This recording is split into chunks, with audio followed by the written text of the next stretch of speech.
कराची में एमिजना रोड पर पटाखों के कारखानों में खौफनाक धमाका, मरने वालों की तादाद 3 हो गई। बाकी का मुकदमा दर्ज।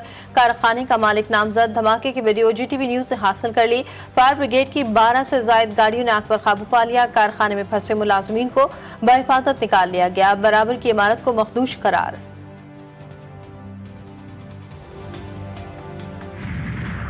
शहरी कायद का मौसम सुबह सवेरे से ही गर्म, सूरज की तपिश ने शहरियों का पसीना निकाल दिया। महकमा मौसमियात के मुताबिक कराची में आज भी बादल बरसेंगे। हल्की से दरमियानी शिद्दत की बारिश मुतवक्के, जबकि दोपहर तक मौजूदा स्पेल कमजोर होने के बाद शाम को हदूद से निकल जाएगा। 27 अगस्त से एक बार फिर एक और सिस्टम की आमद का इम्कान।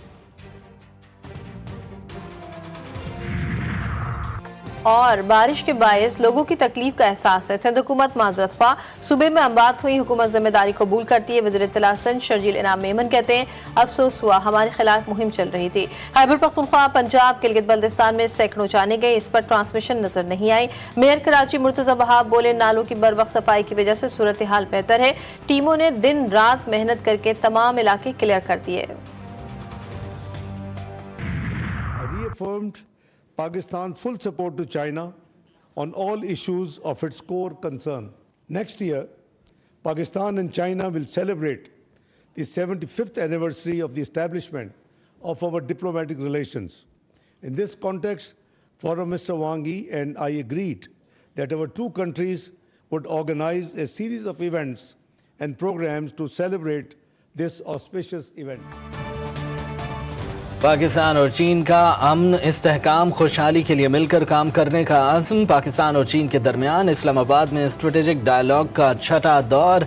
वज़ीर ख़ारजा इसहाक़ डार और चीनी हम मनसब ने स्ट्रेटेजिक डायलॉग की मुश्तरका सदारत की। न्यूज़ कॉन्फ्रेंस में इसहाक़ डार ने कहा कि पाकिस्तान और चीन में CPEC समेत तमाम मामलात पर इत्तफ़ाक़ राय मौजूद हैं।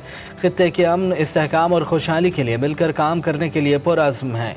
चीनी वज़ीर ख़ारजा बोले, मुख्तलिफ़ अमूर पर तफसीली तबादला ख़याल किया गया। पाकिस्तान और चीन के दरमियान दोस्ताना और बिरादराना ताल्लुक़ात हैं।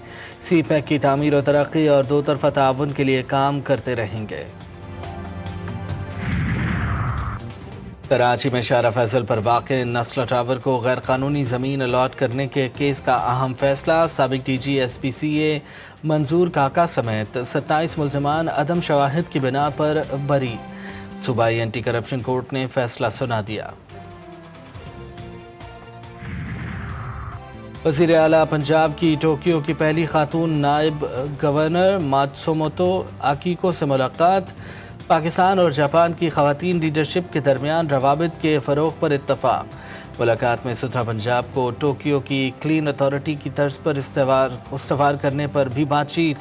मरीम नवाज़ ने कहा, ख़वातीन को बाख्तियार बनाने के लिए इनकलाबी मंसूबे शुरू किए। जापान तरक्की और इक़्तिदार का शानदार इम्तिज़ाज और काबिल रश्क मिसाल है। वज़ीर आला पंजाब का आलमी शोहरत याफ्ता जापानी कंपनी के हेडक्वार्टर्स और प्लांट का दौरा। डेयरी मसनूआत की मारूफ कंपनी के मुख्तलिफ शोबे देखे।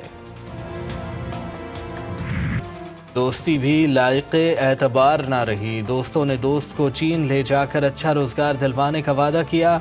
पाक चीन बॉर्डर पर छोड़कर फरार हो गए। बेयारो मददगार शख्स 15 दिन बाद बाज़ियाब। 15 दिन पानी पीकर और घास खाकर ज़िंदगी बचाई। बेहोशी की हालत में पाया गया। गजा सिटी पर कब्जे के लिए इसराइली फ़ौज के ज़मीनी हमलों का पहला मरहला शुरू। लाखों फ़लस्तीनियों को एक और नकल मकानी का सामना। लोग बेसरो सामानी के आलम में जान बचाकर फरार होने लगे। सुबह से जारी हमलों में 42 फ़लस्तीनी शहीद, दर्जनों ज़ख्मी। इसराइली फ़ौज ने खुराक के मुतलाशी 19 अफराद को भी मौत के घाट उतार दिया। 3 अफराद भूख की शिद्दत से शहीद। मजमूई तादाद 269 तक जा पहुँची। 3 दिन में सिर्फ 2.5 इमदादी ट्रक गजा में दाखिल। हमास ने कहा है कि इसराइल का मकसद गजा को तबाह करना और उसके रिहायशियों को बेघर करना है। रूस का यूक्रेन पर रवा हफ्तों में अब तक का सबसे बड़ा हमला। 574 ड्रोन और 40 मिसाइल दाग दिए। अमरीकी इलेक्ट्रॉनिक्स फैक्ट्री को भी निशाना बना दिया। क्रूज मिसाइल लगने से कंपनी में आग भड़क उठी।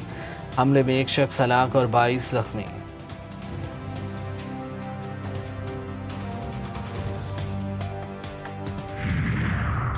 और कोलंबिया के कैली में एक फौजी एयरबेस में मुहलिक धमाका। एयरबेस धमाके में कम से कम 5 अफराद हलाक, मुतादिद जख्मी। मुकामी हुक्काम ने धमाका कार हमला करार दे दिया।